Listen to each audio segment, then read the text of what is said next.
Students हम लोग start कर रहे हैं चैप्टर नंबर 1 का लास्ट टॉपिक जो कि है importance of equilibrium constant. Equilibrium constant के बारे में काफ़ी डिटेल आप पहले पढ़ चुके हैं। अब उसका फॉर्मूला डिराइव करना, डेफिनेशन, इवन उसकी कैलकुलेशंस भी आप लोग अच्छे से सीख चुके हैं। तो अब बारी आई है ये जानने की कि इस इक्विलिब्रियम कांस्टेंट के बारे में इतना स्टडी क्यों किया, इसकी क्या इंपॉर्टेंस थी। तो इक्विलिब्रियम कांस्टेंट की अगर इम्पोर्टेंस की बात की जाए तो ये दो बहुत यूजफुल पर्पसेस के लिए हमारे पास बहुत ज्यादा इंपॉर्टेंट काम करने के लिए यूज हो रहा है। जैसे कि पहली चीज है आपके पास predicting the direction of reaction और दूसरी चीज है predicting the extent of a reaction. अब ये दोनों चीजें क्या है इनको हम आगे चल के डिस्कस करेंगे। सबसे पहली चीज अगर इसको सिंप्लीफाई करके आपको बता दूं कि पहले तो ये हमारे लिए किसी भी रिएक्शन की डायरेक्शन को प्रिडिक्ट करने के लिए यूज होता है और उसके साथ साथ ही रिएक्शन के एक्सटेंट को भी प्रिडिक्ट कर सकता है। अब ये दोनों चीजें क्या है इनकी एक्सप्लेनेशन स्टेप बाय स्टेप हम देखते हैं। सबसे पहले हम देखेंगे predicting the direction of reaction. अब डायरेक्शन ऑफ रिएक्शन का मतलब क्या है ये आप जान लें कि आपको पता है डायरेक्शन रिएक्शन जो है एक रिवर्सिबल रिएक्शन दो डायरेक्शन में प्रोसीड कर सकता है, या तो फॉरवर्ड डायरेक्शन में या फिर रिवर्स डायरेक्शन में। तो अब ये जो के सी है इक्विलिब्रियम कांस्टेंट ये हमें ये बताने में हेल्प करता है कि रिएक्शन जो है वो फॉरवर्ड मूव करेगा या रिवर्स डायरेक्शन में मूव करेगा। अब वो हम किस तरह से प्रिडिक्ट कर सकते हैं उसके लिए आपको एक एग्जांपल दी गई है हाइड्रोजन आयोडाइड की, जो आपने चैप्टर के स्टार्ट में देखी। हाइड्रोजन आयोडाइड के लिए केसी की वैल्यू भी कैलकुलेट की गई थी कि किस तरह से हाइड्रोजन और आयोडीन जो है मिलकर हाइड्रोजन आयोडाइड बना रहे हैं। केसी की वैल्यूज हम किस तरह से डिटरमिन कर रहे थे वो भी एक दफा रिकॉल करवा दूं आपको कि केसी की वैल्यू डिटरमिन करने के लिए हम कंसंट्रेशन ऑफ प्रोडक्ट को डिवाइड कर रहे थे कंसंट्रेशन ऑफ रिएक्टेंट से, और अगर उसमें कोई कोएफिशिएंट था तो उसको हम उसकी पावर्स में लिख लेते थे। अब उस तरह से केसी की वैल्यू तो डिराइव हो गई, ये केसी की वैल्यू अब किस तरह से डायरेक्शन ऑफ रिएक्शन बताएगी उसको आपको एक छोटी सी कैलकुलेशन और करनी पड़ेगी। अब किया क्या जाता है, केसी की वैल्यू तो हम कैलकुलेट करते हैं एट इक्विलिब्रियम स्टेट। जब रिएक्शन इक्विलिब्रियम पर पहुंच जाता है, इक्विलिब्रियम स्टेट मेंटेन कर लेता है, तब हम उसके इक्विलिब्रियम कांस्टेंट को कैलकुलेट कर लेते हैं। इक्विलिब्रियम पर पहुंचने से पहले जब रिएक्शन प्रोसीड हो रहा है इन ईदर डायरेक्शन, आप किसी भी टाइम पर वहां से कुछ सैंपल्स को ड्रॉ करें और उनकी कॉन्सेंट्रेशंस को कैलकुलेट कर लें। आपको स्क्रीन पर नजर आ रहा है यहाँ पर हमने हाइड्रोजन की कॉन्सेंट्रेशन ली हुई है, आयोडीन की और हाइड्रोजन आयोडाइड की। ये वही रिएक्शन है लेकिन जो आपने पहले वैल्यूज देखी के सी की वो डिराइव की गई हैं at equilibrium state.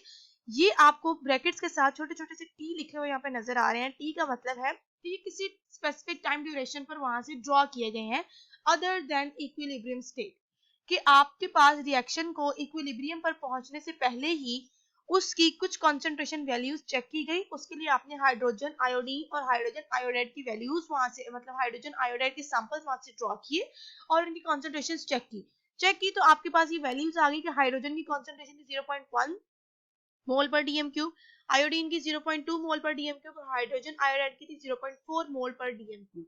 In values का हम क्या करेंगे, इन वैल्यूज से हम डिराइव करेंगे QC की वैल्यू। QC आपके पास है रिएक्शन क्वोटिएंट। ये QC आपके पास उसी तरह से आपने कैलकुलेट करना है जैसे KC की वैल्यू ली थी।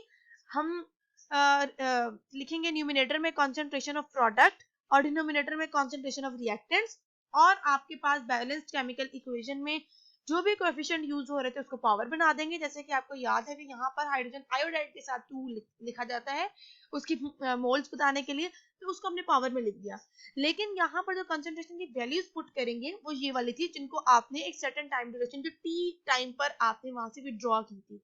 आप इक्विलिब्रियम कांस्टेंट वाली वैल्यूज यहाँ पर ड्रॉ नहीं करेंगे, वो वैल्यूज पुट करेंगे, सॉल्व करेंगे तो आपके पास वैल्यू आ जाएगी 8.0। अगर इस वैल्यू को आप के सी की वैल्यू से कंपेयर करें तो के सी की वैल्यू थी आपके पास 57 और QC की वैल्यू आप देखें आपके पास आ गई 8.0। अब इन दोनों वैल्यूज को कंपेयर करके हम कुछ रिजल्ट्स ड्रॉ करते हैं। आपने याद रखना है KC इक्विलिब्रियम कांस्टेंट है जिसको हम ड्रॉ करते हैं, उसे हम कंसंट्रेशन की वैल्यूज को कैलकुलेट करते हैं प्रोडक्ट ओवर रिएक्टेंट करके। वही कंसंट्रेशन की वैल्यूज को सॉल्व करेंगे तो एक वैल्यू आएगी जो कि 57 है आपके पास for the formation of hydrogen iodide. हमने यहाँ पर उसके साथ साथ QC की वैल्यू भी कैलकुलेट की। QC आपके पास रिएक्शन क्वोटिएंट है। QC हम रिएक्शन प्रोसीड करते हुए किसी भी टाइम पर अगर उसमें से सैंपल्स ड्रॉ कर लें, टाइम आपको स्पेसिफाई करना पड़ेगा। सैंपल्स ड्रॉ कर लेंगे, उनकी कॉन्सेंट्रेशन की वैल्यूज वहां से फाइंड आउट की जाएंगी, फिर उन कॉन्सेंट्रेशन की वैल्यूज को इस फॉर्मूला में पुट करके सॉल्व किया गया, तो वैल्यू आई आपके पास 8, जिसे हम कह रहे हैं कि ये अब इस रिएक्शन का रिएक्शन क्यूटेंट है। इन दोनों वैल्यूज को कंपेयर करके आप ये कह सकते हैं कि QC की वैल्यू जो है KC से बहुत कम है। अब किस तरह से ये QC की वैल्यू और KC का रिलेशन जो है हमें डायरेक्शन ऑफ रिएक्शन प्रिडिक्ट करने में हेल्प करेगा, हम वो देखने लगे। QC की वैल्यू कम होने का मतलब है कि अभी हमें बहुत ज्यादा प्रोडक्ट्स की वैल्यूज चाहिए। इतना तो मैथमेटिकल कैलकुलेशन से आपको याद होगा कि न्यूमिनेटर में वैल्यू जितनी बड़ी होती है उतना ही आंसर भी बड़ा आता है। तो 8 जो आंसर आपके पास कैलकुलेट करके 8 आया है, इसको 57 तक लेकर जाने के लिए ऑब्वियसली आपको न्यूमिनेटर में बड़ी वैल्यू चाहिए। तो न्यूमिनेटर की वैल्यू बड़ी होने का मतलब है आपको कंसंट्रेशन ऑफ प्रोडक्ट्स जो है वो ज्यादा चाहिए। अब कंसंट्रेशन ऑफ प्रोडक्ट जब ज्यादा होगी तो आंसर भी बड़ा आएगा। इससे आप प्रेडिक्ट कर सकते हो कि अभी आपके पास प्रोडक्ट बनने के लिए बहुत ज्यादा टाइम चाहिए, प्रोडक्ट बहुत ज्यादा चाहिए, तब जाके आप KC के बराबर पर वैल्यू डिराइव कर सकोगे। तो प्रोडक्ट ज्यादा बनाने के लिए रिएक्शन को किस डायरेक्शन में मूव करना चाहिए? ऑब्वियसली रिएक्शन फॉरवर्ड डायरेक्शन में जाएगा, जिसमें रिएक्टेंट्स कंबाइन करेंगे और प्रोडक्ट्स बनाते जाएंगे। तो आप QC की वैल्यू से ये आइडिया ले सकते हैं कि जब QC की वैल्यू KC से कम होती है तो हमें बहुत ज्यादा प्रोडक्ट बनाने की जरूरत है ताकि वो इक्विलिब्रियम की स्टेट तक पहुंचे। QC की वैल्यू यही बता रही है ना कि अभी रिएक्शन इक्विलिब्रियम में नहीं है। इक्विलिब्रियम तक जाने के लिए उसको प्रोडक्ट्स में कन्वर्जन बहुत ज्यादा करनी पड़ेगी, और प्रोडक्ट का रेट ज्यादा होने का मतलब है कि हमें रिएक्शन को फॉरवर्ड डायरेक्शन में मूव करवाना पड़ेगा। इस तरह से KC से कंपेयर करते हुए आप डिराइव कर सकते हो कि रिएक्शन जो है फॉरवर्ड जाएगा या बैकवर्ड जाएगा। तो आप यहाँ से दो प्रेडिक्शंस ले सकते हैं। अगर QC की वैल्यू KC से कम है तो रिएक्शन की डायरेक्शन फॉरवर्ड होगी। बिल्कुल इसके ऑपोजिट भी आप दूसरा रिजल्ट ले सकते हो कि अगर QC की वैल्यू KC से ज्यादा है तो रिएक्शन जो है वो रिवर्स डायरेक्शन में मूव करेगा, ताकि आपके पास जो प्रोडक्ट्स हैं वो ब्रेक हो और रिएक्टेंट्स में कन्वर्ट होते जाएं। तो इस तरह से आपने अपनी फर्स्ट कंडीशन को स्पेसिफाई कर लिया कि किस तरह से आपकी फर्स्ट कंडीशन जो आपने कही थी predicting the direction of reaction, equilibrium constant जो है डायरेक्शन ऑफ रिएक्शन प्रेडिक्ट करने में हेल्प करेगा, तो वो आपने प्रूव कर दिया। हमने KC की वैल्यू को यूज करते हुए QC और KC को कंपेयर किया और रिजल्ट ड्रॉ कर दिया कि हमारे पास डायरेक्शन जो है वो फॉरवर्ड डायरेक्शन में रिएक्शन मूव करेगा या रिवर्स डायरेक्शन में। तो यहाँ पर कुछ स्पेसिफिकेशंस भी हैं, उन स्पेसिफिकेशन को आपने अच्छे से याद रखना है। ये अलग से शॉर्ट क्वेश्चन में भी आ सकता है कि इक्विलिब्रियम कांस्टेंट की कुछ जनरलाइजेशन बताएं जिससे हम डायरेक्शन ऑफ रिएक्शन को प्रेडिक्ट कर सकें। तो आप देखो कि जब QC की वैल्यू स्मॉल है KC से तो डायरेक्शन ऑफ रिएक्शन क्या है? फॉरवर्ड। उसके ऑपोजिट नीचे देखो कि जब QC की वैल्यू लार्ज है और KC की वैल्यू स्मॉल है तो डायरेक्शन ऑफ रिएक्शन क्या होगी? रिवर्स, ताकि प्रोडक्ट्स जो है वो ब्रेक हो और रिएक्टेंट्स में कन्वर्ट होते जाए। तीसरी कंडीशन आपके पास ये भी पॉसिबिलिटी हो सकती है कि QC और KC की इक्वल वैल्यूज आए, तो तब आप ये कह सकते हैं कि ये रिएक्शन जो है ये इक्विलिब्रियम स्टेट पर है। इक्विलिब्रियम स्टेट पर होने का मतलब क्या है कि जितने ही रिएक्शन फॉरवर्ड रेट पर मूव कर रहा है उतना ही रिवर्स रेट पर मूव करेगा, आपको किसी भी एक डायरेक्शन में मूव करने की जरूरत नहीं है। तो आपने QC और KC की जनरलाइजेशंस को याद रखना है। इसके बाद हम नेक्स्ट पॉइंट पर जा रहे हैं, लेकिन ये नेक्स्ट पॉइंट इसी लेक्चर का पार्ट है, लेकिन आपने सेकंड डे की डायरी में इसको याद करना है। आज की डायरी में ये टॉपिक नहीं होगा, आज की डायरी में आपने इसके पीछे तक याद करना है। दूसरी बात हमने की थी predicting the extent of a reaction.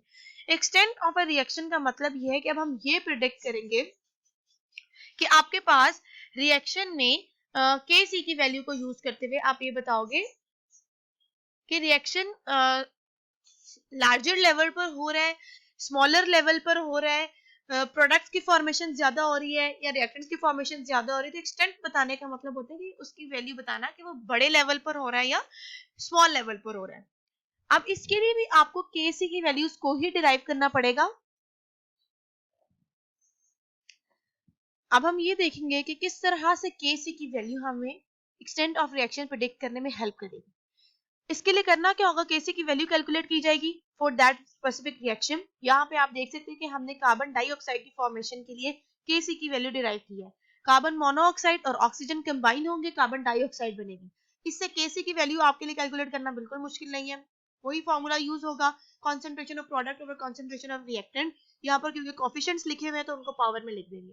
अब Kc की वैल्यू अगर बहुत लार्ज है, अगर आपके पास एक बड़ी न्यूमेरिकल वैल्यू आ गई Kc के आंसर के तौर पे, तो उसका मतलब क्या होगा? बड़ी वैल्यू का मतलब ये है कि जो प्रोडक्ट्स हैं वो बहुत कम रह गए, प्रोडक्ट्स की वैल्यू, कंसंट्रेशन की वैल्यू बहुत कम है, तभी तो आंसर की वैल्यू बड़ी आ गई। अब आपने देखा प्रोडक्ट्स की वैल्यू जब निग्लिजिबल है, इसका मतलब है कि रिएक्शन जो है वो ऑलमोस्ट कंप्लीट हो चुका है। रिएक्शन की डायरेक्शन जो है अब वो ऑलमोस्ट कंप्लीशन, अब वो किसी भी डायरेक्शन में मूव नहीं करेगा। एक्सटेंट ऑफ रिएक्शन के बताने का मतलब ये है कि आपके पास Kc की वैल्यू अगर बड़ी है, जो कैलकुलेशन के बाद आंसर आया है, तो उसमें आप ये बता सकते हैं कि प्रोडक्ट्स की वैल्यू निग्लिजिबल है, अब प्रोडक्ट्स उस रिएक्शन मिक्सचर में ऑलमोस्ट ना होने के बराबर है। तो इसका मतलब क्या है कि रिएक्शन जो है वो कंप्लीट हो चुका है। इसके दूसरा ऑपोजिट केस यहाँ पर क्या आ सकता है? जब आपके पास Kc की न्यूमेरिकल वैल्यू स्मॉल आएगी, उसके लिए आपने एग्जांपल ली अमोनिया की, कि अमोनिया ब्रेक हो रहा है और वो नाइट्रोजन और हाइड्रोजन में कन्वर्ट होता जा रहा है, इनके साथ कोएफिशिएंट्स भी है, वो आप पावर में लिख के वैल्यू दोबारा से कैलकुलेट करेंगे। अगर Kc की वैल्यू बहुत स्मॉल आती है, इसका मतलब ये है कि आपके पास, जैसे कि स्क्रीन पे आपको नजर आ रहा है, when the Kc value of reaction is small, it indicates that the equilibrium has established with a very small conversion of reactants to products, कि अब इक्विलिब्रियम की पोजीशन मेंटेन हो चुकी है। कैसे ही पता लगाएंगे आप? क्योंकि देखो ना, प्रोडक्ट्स की रिएक्शन रिएक्टेंट्स में कन्वर्जन और रिएक्टेंट्स की प्रोडक्ट्स में कन्वर्जन बहुत स्लो हो गई है। वो स्लो कब होगी? जब आपके पास ऑलमोस्ट इक्विलिब्रियम मेंटेन हो गया। जब तक इक्विलिब्रियम मेंटेन नहीं होता, आपको पता है फॉरवर्ड रिएक्शन का रेट बहुत ज्यादा होता है, रिएक्टेंट्स ज्यादा होंगे जब तक, तो वो कंबाइन हो के प्रोडक्ट बनाते जाएंगे, और जब अगर प्रोडक्ट का लेवल ज्यादा होगा बहुत, तो ब्रेक हो के रिएक्टेंट्स बनाते जाएंगे, किसी एक डायरेक्शन में रिएक्शन की स्पीड ज्यादा होगी। लेकिन यहाँ पर वैल्यू स्मॉल होने का मतलब है कि आपके पास कन्वर्जन रेट बहुत स्मॉल हो गया। कन्वर्जन रेट स्मॉल तभी होता है जब इक्विलिब्रियम मेंटेन हो जाए, ना तो रिएक्टेंट्स बहुत ज्यादा हो ना प्रोडक्ट्स बहुत ज्यादा हो, और वो एक इक्विलिब्रियम स्टेट को मेंटेन करने के लिए बहुत स्मॉल लेवल में उनकी कन्वर्जन हो रही हो। तीसरी चीज क्या आपके पास आती है कि Kc की वैल्यू ना तो बहुत बड़ी हो ना ही बहुत छोटी हो, तो उस वैल्यू से आप क्या इंडिकेट करते हैं? उस वैल्यू से ये इंडिकेट किया जाता है कि जो डिकम्पोजिशन का रेट है वो कॉम्पोजिशन रेट से ऑलमोस्ट कंपेरेबल, वो कंपेरेबल है, उनकी वैल्यूज बराबर है, उनका रेट ऑलमोस्ट बराबर है। इसके लिए यहाँ पर आपको एग्जांपल दी गई है नाइट्रोजन ऑक्साइड की। अब उसमें आपके पास दो ऑक्साइड दिखाए गए, N2O4 और NO2। इन दोनों की वैल्यूज की इंटर कन्वर्जन दिखाई गई। यहाँ पर Kc की वैल्यू 0.211 है, ना तो बहुत बड़ी है ना ही बहुत छोटी है। इससे आप ये देखोगे कि N2O4 की जो डीकम्पोजिशन का रेट है, डीकम्पोज होकर NO2 बना रहे हैं ना, इसकी डीकम्पोजिशन का रेट और NO2 की कॉम्बिनेशन का रेट, ये ऑलमोस्ट कंपेरेबल है एक दूसरे के, ना तो किसी की वैल्यू बहुत ज्यादा है ना बहुत कम है। तो ये भी आपके पास, इनको आपने बताना कि कब आपके पास रिएक्शन की वैल्यू रिएक्टेंट्स की और प्रोडक्ट्स की कंपेरेबल होंगी, वो आप बता सकते हो। इस तरह से आपने तीन केसेस को डिस्कस किया कि Kc की वैल्यू अगर बहुत बड़ी हो, बहुत छोटी हो, या वो बड़ी और छोटी हम उसको कंपेयर ना कर सके, तो इन तीनों से हम क्या जनरलाइजेशन प्रेडिक्ट कर सकते हैं?